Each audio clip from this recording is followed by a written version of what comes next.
I am Dr. Rapp, and this is Appreciating Shakespeare, Series 2, Podcast U, Troilus and Cressida.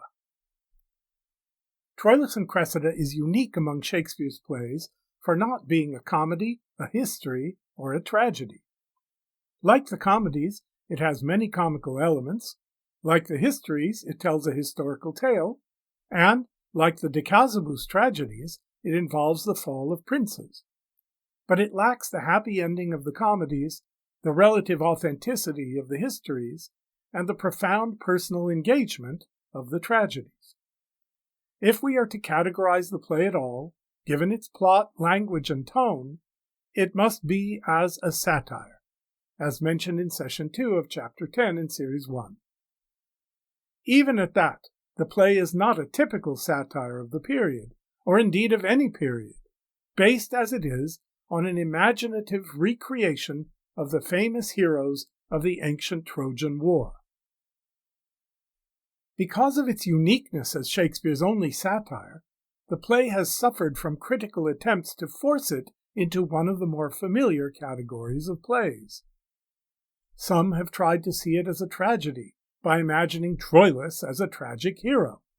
Some have read it as a failed comedy to be included among the so-called problem plays. Some have seen it as the diatribe of a disillusioned Shakespeare turned cynic like Timon of Athens. These attempts falsify the play's real subject and its actual effects. A careful study of the language of the play in the context of the background discussed in the 5 sessions of Chapter 7 in Series 1 will reveal the reality. Troilus and Cressida is a dramatic evocation of a morally benighted civilization in the process of collapse, as seen from the perspective of an audience for whom redemption, by contrast, is available. The matter of Troy, the great topic of the ancients from Homer on, was very familiar to Shakespeare and his audience.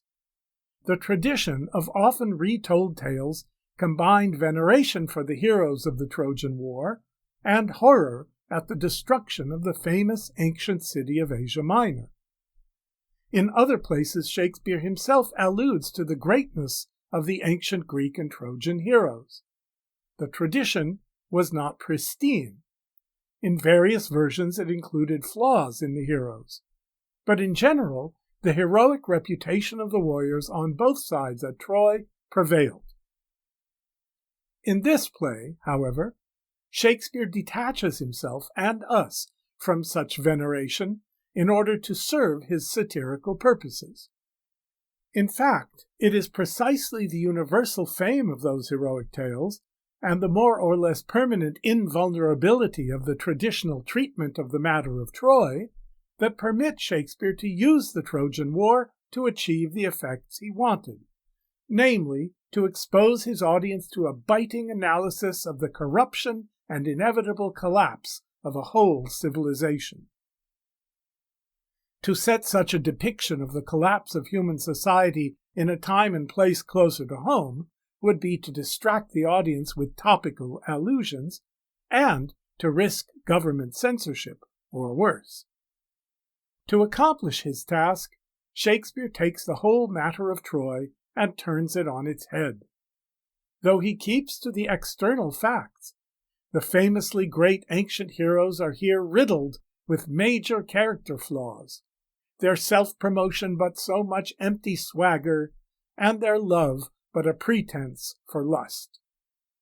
Thersites becomes the true oracle of this play, in whose view the entire matter of Troy is summed up in Act 5, Scene 2, lines 194 to 195, in the phrase, "Still wars and lechery, nothing else holds fashion." As usual in Shakespeare, still here means always. The structure of Troilus and Cressida is built of a masterful complexity of Shakespeare's familiar use of foils, parallels, and antitheses. The characters Troilus and Cressida are a perfectly matched couple, opposite but equal in their respective errors. The same is true of the Trojans and Greeks generally.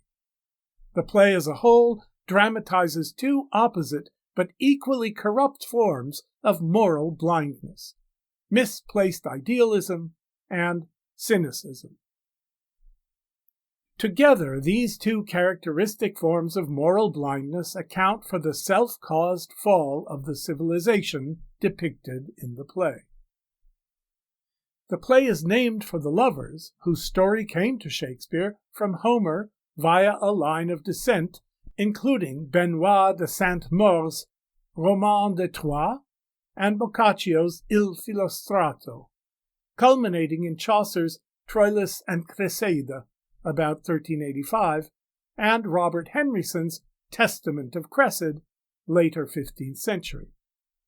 From the Middle Ages into Shakespeare's time, Troilus was the archetype of faithful love betrayed, and Cressida of feminine infidelity, which makes it highly ironic that Toyota named a modern automobile for her.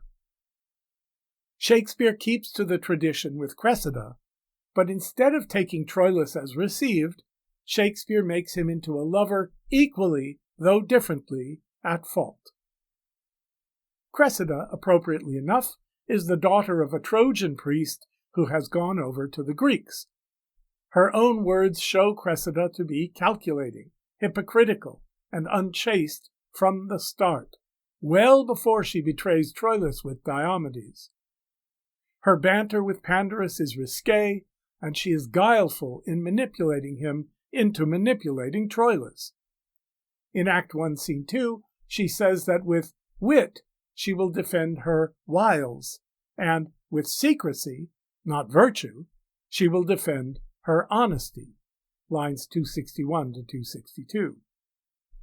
While her following soliloquy expresses her love for Troilus, lines 282 to 295, it also expresses her cynicism about the love of Troilus for her. Her false character is then embodied in her willingness to go to bed with Troilus without his first marrying her, and in her later betrayal of him with Diomedes. Unlike the besotted Troilus, Ulysses in the Greek camp sees through Cressida's external beauty to her falsity. She is a wanton, a daughter of the game, Act 4, Scene 5, lines 54 to 63, a niece befitting her uncle, the pander. Troilus, who unlike Cressida is naive, is nevertheless also guilty of betraying her before she ever betrays him. First of all, we see that he himself is changeable. When the play opens, he is in arms. Then he says he will unarm again, Act 1, Scene 1, line 1, because of his love-longing. Then he goes to the field of battle after all. In the meantime, Troilus has abased himself in begging for the aid of the go-between Pandarus to get into Cressida's bed, making Pandarus our doubtful hope, our convoy, and our bark, line 104.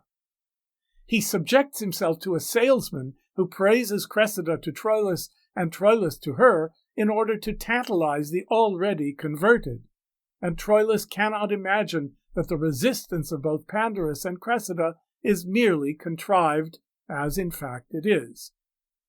When he does get into Cressida's bed, he does so without benefit of marriage. His highest goal is not marital, but merely sexual union, as we will see in his arguments in the debate among the Trojan leaders.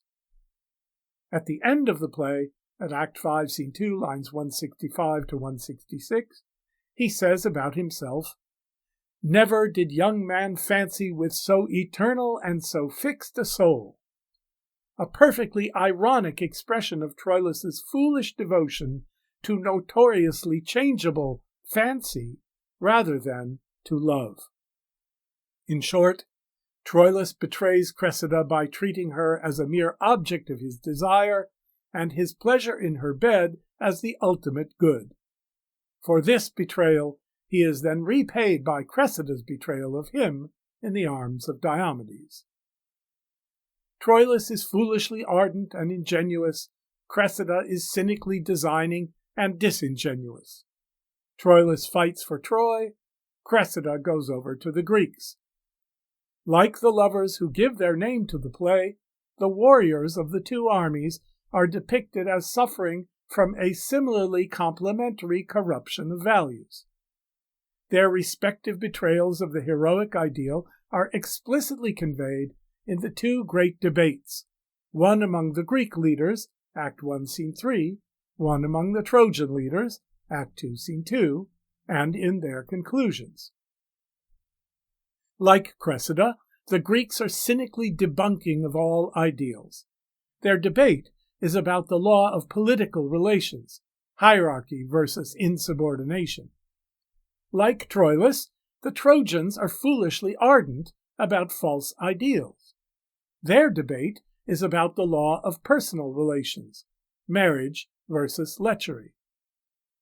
Ulysses' speech to the Greeks voices the truth of the external order, opposite to the chaos of war. Hector's speech to the Trojans voices the truth of the personal order, opposite to the chaos of lechery. These opposite general faults form the two halves of the supposed age of heroes, two forms of corruption of the one set of universal truths Shakespeare and his audience believed to be built into the nature of things, as outlined in Series 1, Chapter 7. The Greek debate in Act 1, Scene 3 begins with Agamemnon and Nestor, who both speak to the fact that after 7 years' siege, yet Troy walls stand, line 12. What the forces call shames, line 19, Agamemnon calls but the protractive trials of great Jove to test the warrior's constancy, lines 20 to 21. Nestor reiterates the idea by saying, with many examples, that in the reproof of chance lies the true proof of men, lines 33 to 34. That is, their failures are merely tests of their mettle. But then Ulysses gives a very long and justly famous speech to analyze the cause of the failures. He locates that cause in the overturning of rule, insubordination to the general, the untuning of the string of degree. Ulysses' speech on degree is a detailed evocation of the principle of hierarchy discussed in the first session of Chapter 7 in Series 1.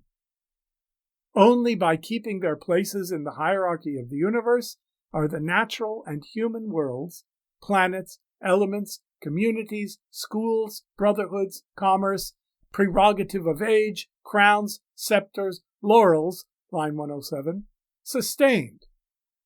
The stability of all things depends upon degree, priority, and place, insisture, course, proportion, season, form, office, and custom in all line of order, lines 86 to 88. Take but degree away, he says, line 109, and nothing but discord follows until each thing meets in mere oppugnancy. Strength should be lord of imbecility, force should be right, or rather, right and wrong should lose their names, and so should justice too. Then everything include itself in power, power into will, will into appetite, and appetite, an universal wolf, must make perforce an universal prey, and last, eat up himself. Lines 110 to 124. This is all quite right. Ulysses' analysis is accurate and apt. It applies specifically to Achilles, who has refused to participate in battle and has spent his time mocking Agamemnon and the other leaders. And without Achilles, the Greeks have no hope of defeating Hector, the prop of Troy. But it also applies to Agamemnon himself, whose previous speech turns decorum on its head. Speak, Prince of Ithaca, and be it of less expect that matter needless, of importless burden, divide thy lips, than we are confident when rank Thersites opes his mastic jaws, we shall hear music, wit, and oracle. Lines 70 to 74. This crabbed and overwrought rhetoric with inverted word order, double negatives, and chiasmus of images is inappropriate in the speech of the chief leader of the Greeks, and its compliment to Ulysses is made through a base comparison to the reviled Thersites. So Ulysses' denunciation of the insubordination of the Greek forces, and specifically of Achilles, is quite correct, but then what follows it? Ulysses himself, joined by Agamemnon, the general of all the forces, Nestor, the oldest and most experienced of leaders, and other Greek heroes, all abase their own degrees by stooping to play a cynical schoolyard trick on Achilles. They decide to use Achilles' pride to force his return to battle by pretending to promote the equally proud but not so capable Ajax into Achilles' place as a match for Hector. In other words, no sooner has Ulysses identified and articulated the behavior that has caused the Greeks' ongoing failure than he and those he is advising rush to engage in precisely that behavior. In this way, Shakespeare illustrates how, throughout a society, the habit of cynicism blinds the will to the dictates of reason. In the debate among the Trojans in Act 2, Scene 2, we see that the will of men may be similarly blinded to right reason by false idealism. Nestor has sent Troy an offer: deliver Helen, and the Greek forces will forego every other claim and depart. Lines 3-7. The only wise man in Troy, the counterpart to Ulysses among the Greeks, is Hector, who argues that Helen is not worth what she doth cost the keeping. Lines 51-52. Troilus, the voice of youth and passion, asks, "What's aught but as 'tis valued?" One of the pithiest expressions of corrupt relativism in our literature. The value of anything, he implies, lies only in what people are willing to pay or do to have it. To this absurdity Hector wisely replies, "But value dwells not in particular will. It holds his estimate at dignity as well wherein 'tis precious of itself as in the prizer. 'Tis mad idolatry to make the service greater than the god." Lines 53-57. That is, true value lies not only in the opinion of the valuer, but in the reality of the thing valued. But Troilus argues for keeping Helen despite the cost and the injustice of doing so, because they have all agreed to value her for her beauty's sake and to keep her for their honor's sake. There is great irony in the argument of Troilus and in its hypothetical example. He says, meaning, let's say, I take today a wife, and my election is led on in the conduct of my will enkindled by mine eyes and ears, two traded pilots twixt the dangerous shores of will and judgment. Lines 61-65. The example is ironic because though Troilus will in fact take a lover, he will not make her his wife. He then argues that his will, meaning not only free will, but also willfulness and sexual desire, are enkindled by his eyes and ears. This is not wrong. It is characteristic of young lovers that their desire follows the lead of external senses. But then Troilus calls the eyes and ears traded pilots, that is, experienced intermediaries between will and judgment, which he calls dangerous shores. Judgment, a dangerous shore? Eyes and ears to be trusted as go-betweens? The irony of his argument is that his image is directly opposed to what Shakespeare and his audience believe to be the more accurate picture of man's condition. It is the judgment that ought to mediate between eyes and ears on the one hand, and the choices of the will in all senses on the other. Judgment that ought to govern the will's pursuit of what the eyes and ears value. True danger lies in the will's following the eyes without reference to the judgment. Troilus then blames Hector for counseling a change of mind. "O theft most base, that we have stolen what we do fear to keep." Lines 92-93. Failing to realize that a dishonorable theft cannot be made honorable by persisting in it. When Cassandra then enters to prophesy, "Troy burns or else let Helen go," line 112, Troilus rejects her prophecies as brain sickness and, along with the besotted Paris, argues for keeping Helen at all costs. So that Hector is quite right to accuse Troilus of arguing, but superficially, not much unlike young men whom Aristotle thought unfit to hear moral philosophy. Lines 165 to 167. The anachronism of the reference to Aristotle, who lived long after the Trojan War, takes nothing away from the point. In response to the superficial chop logic of Troilus, Hector argues rightly as follows. Nature craves all dues be rendered to their owners. Now, what nearer debt in all humanity than wife is to the husband? If Helen then be wife to Sparta's king, that's Menelaus, as it is known she is, these moral laws of nature and of nations speak aloud to have her back returned. Thus, to persist in doing wrong extenuates not the wrong, but makes it much more heavy. Lines 173 to 188. The aptness of Hector's speech sounds much like that of Ulysses' speech in Act 1, Scene 3. However, again, as with Ulysses' speech, what follows completely betrays the uttered wisdom.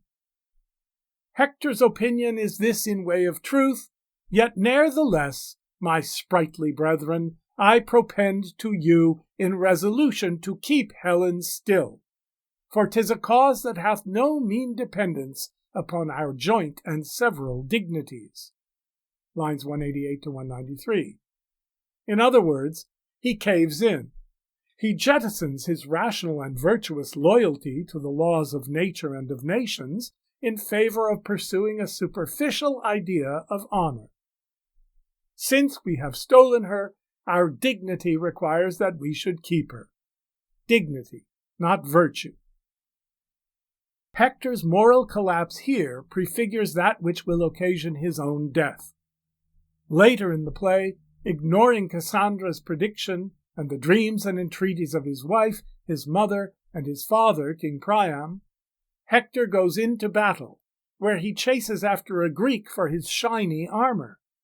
Having killed a man, and observing, "Thy goodly armor thus hath cost thy life," Act 5, Scene 8, line 2, an epitaph that unintentionally applies to himself, Hector says, "Now is my day's work done," line 3, and takes his own armor off.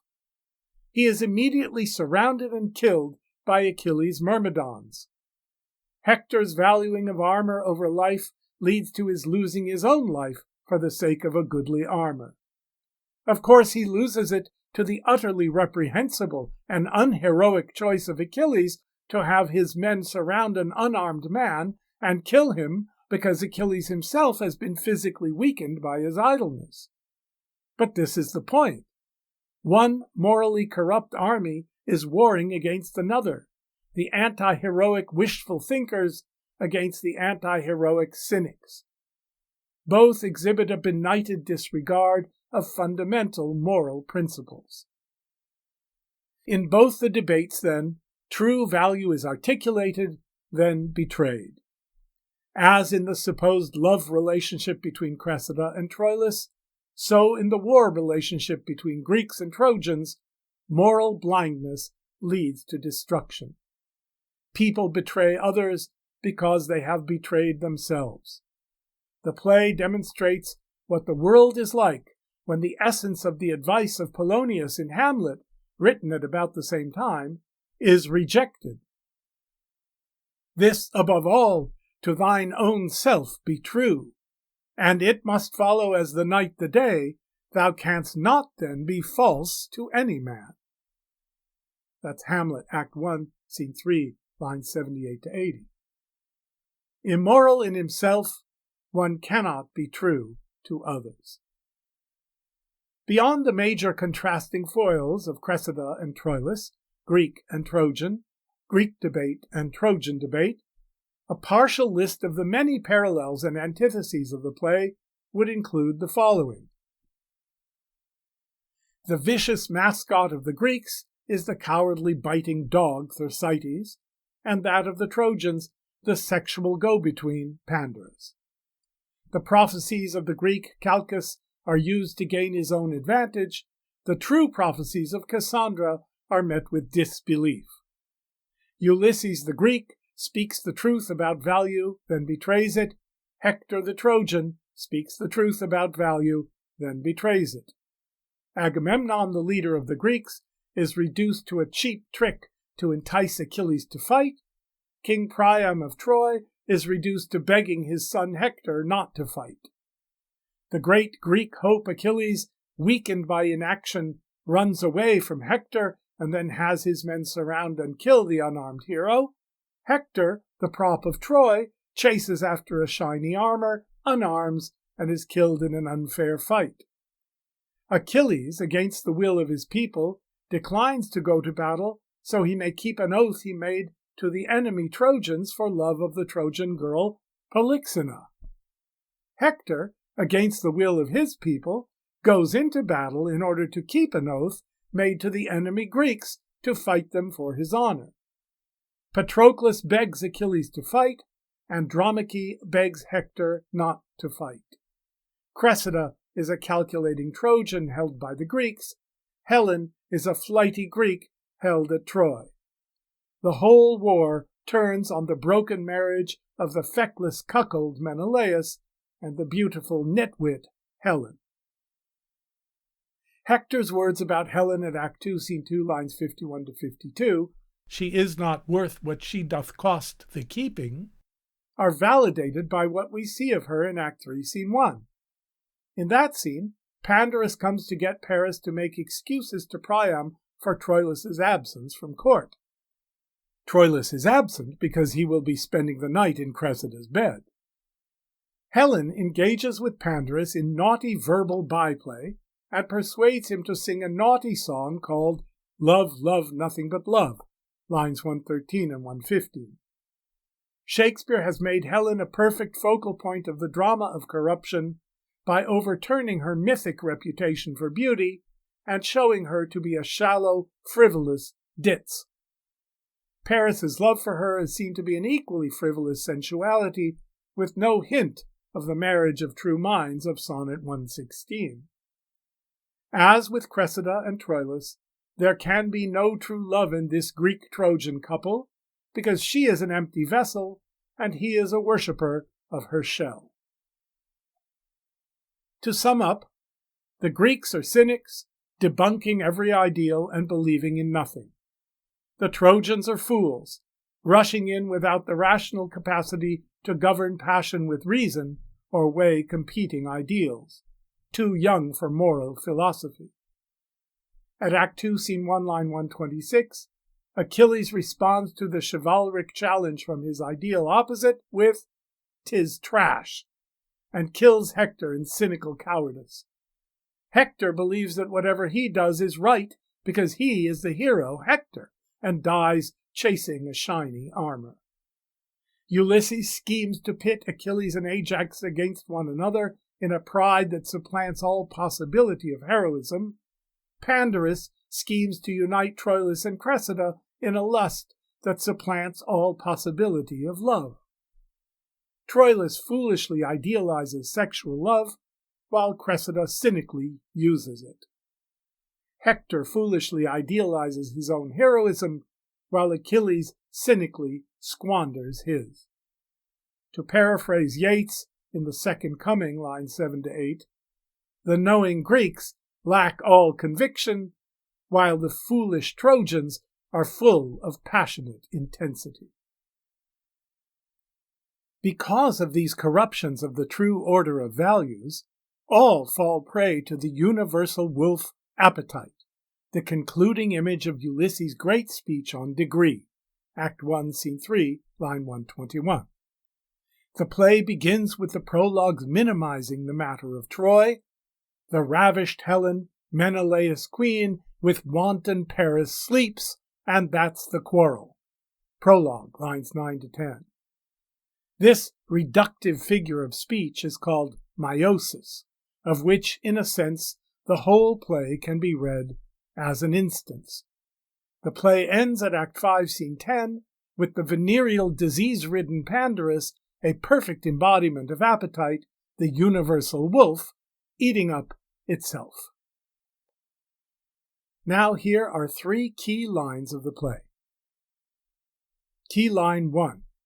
In Act 3, Scene 1, there is a telling passage that is easily overlooked. Amidst the double meanings and the banter that opens the scene, we find in the servant a character otherwise non-existent in this play, namely one who depends upon the Lord. "You know me, do you not?" asks Pandarus. "Faith, sir, superficially," lines 9 to 10, says the servant. His faith, sir, that is, in faith or by my faith, implies, with another anachronism, a faith in God that, held by others in the play if it were available to them, would light a path out of their moral benightedness. And he uses superficially in 3 senses. He knows Pandarus not very well. He knows him by his outward show, which is different from his inward reality, and he knows him to be superficial. When Pandarus says, "Know me better," the servant says, "I hope I shall know your honor better," line 13. In calling him your honor, he is giving him an epithet he does not deserve, but the greater sense is not merely know you better, but have reason to know that you have gained some honor that so far I don't see in your character. Finally, Pandarus, after implying that his niece Cressida is more attractive than Helen, says, "My business seethes," meaning is about to boil over, implying that he is in a hurry. To this the servant responds with, "Sodden business. There's a stewed phrase indeed," lines 41 to 42. Sodden, the past participle of to seethe, also implies what is meant by stewed, from the metaphor stews, meaning brothels. Compare the puns on stewed prunes in Measure for Measure, Act 2, Scene 1, lines 90 and following. In other words, the servant recognizes that Pandarus is about the business of a sexual go-between, taking his own advantage from the lust of others. Key line 2. The fecklessness of Menelaus, in keeping with the play's overall satirical intent, is illustrated in Act 4, Scene 5, lines 28 to 46, when Cressida comes to the Greek camp and allows every one of the heroes to kiss her. When it is the turn of Menelaus, Patroclus jumps in and kisses her twice, once for himself and once for Menelaus, mocking the way Paris jumped into Menelaus' place in Helen's bed, lines 28 to 29. This mock is in keeping with Thersites' mocking of the Greek leaders that Achilles and Patroclus have so enjoyed, in Act 2, Scene 3 and others. When Cressida says here to Menelaus, "You are odd," and Paris is even with you, line 44, Menelaus answers, "You fillip me o' the head," meaning literally, flick your fingernail against my head, and figuratively allude to my cuckold's horns. Horns on his own forehead are the symbol of the cuckold, visible to everyone but himself. Ulysses says, "It were no match, your nail against his horn," line 46. That is, the fingernail of a Cressida is minute compared to the size of Menelaus' horn, the implication being that Cressida's entertainment of the hero's kisses, that is, her loose character, is insignificant compared to the cuckolding of Menelaus. A few lines earlier, Ulysses has given voice to why. "O deadly gall and theme of all our scorns, for which we lose our heads to gild his horns," lines 30 to 31. The argument, that is, the point of dispute of the entire war, is, as Thersites has said, a whore and a cuckold, a good quarrel to draw emulous factions, meaning competitive rival armies, and bleed to death upon. Act 2, Scene 3, lines 72 to 74. Good here being bitterly ironic, in keeping with Thersites' savage wit. Keyline 3. The two parallel oaths mentioned earlier reinforce Shakespeare's theme and structure. Achilles is engaged by oath to the enemy queen for love of her daughter, Troilus' sister, Polyxena. Achilles says at Act 5, Scene 1, lines 37 to 46, "My sweet Patroclus, I am thwarted quite from my great purpose in tomorrow's battle. Here is a letter from Queen Hecuba, a token from her daughter, my fair love, both taxing me and gaging me to keep an oath that I have sworn. I will not break it. Fall, Greeks, fail fame, honor, or go or stay. My major vow lies here. This I'll obey. Come, come, Thersites, help to trim my tent. This night in banqueting must all be spent." He has taken an oath not to fight against the Trojans, fighting whom ought to be his only mission. His opposite, Hector, is engaged by oath to fight the Greek enemy. He says at Act 5, Scene 3, lines 67 to 75, "Aeneas is afield, and I do stand engaged to many Greeks, even in the faith of valor, to appear this morning to them. I must not break my faith. You know me dutiful, therefore, dear sir, let me not shame respect, but give me leave to take that course by your consent and voice, which you do here forbid me, royal Priam." In reality, given the prophecy of his sister Cassandra, and the pleading of his wife Andromache and his father King Priam, his duty lies in not going out to battle that day. Both speeches use the word gauge, as gauging and engaged, about their oaths. Neither hero chooses to break his oath, the one not to fight, the other to fight. Both choices, putting oaths to the enemy before loyalty to friends, result in disaster. Because Achilles does not fight, his friend Patroclus dies. Because Hector does fight, he himself dies, and Troy falls. The defeat and fall of Troy are seen then not as a great triumph of one heroic army over another, or one hero over another, but as the result of moral collapse on both sides. Now here is one specific note to help you in your reading. In myth, Cassandra was a priestess of Apollo, to whom the god gave the gift of prophecy. When she refused his love, he cursed her with never being believed. I am Dr. Rapp, and this is Appreciating Shakespeare.